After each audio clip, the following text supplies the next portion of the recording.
Today I'm going to talk about Imperial White tea. These special tea leaves are grown at an altitude of 5,000 to 6,000 feet above sea level.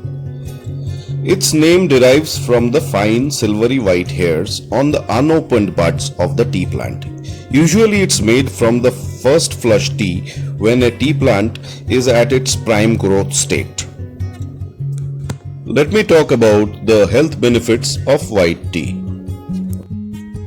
White tea is a great source of antioxidants which can help neutralize free radicals in the body.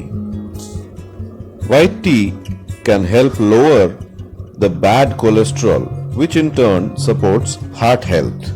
White tea has been shown to aid in reproductive health, especially for men.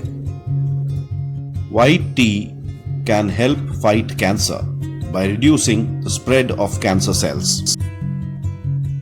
White tea contains flavonoids which can reduce blood pressure and reduce the risk of heart disease.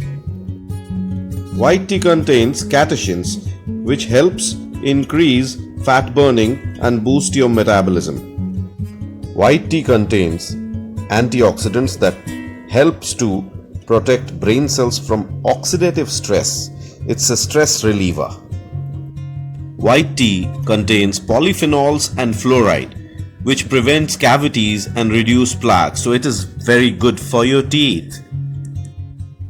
This is available online and in local stores. Like and subscribe our channel and press the bell icon for further updates.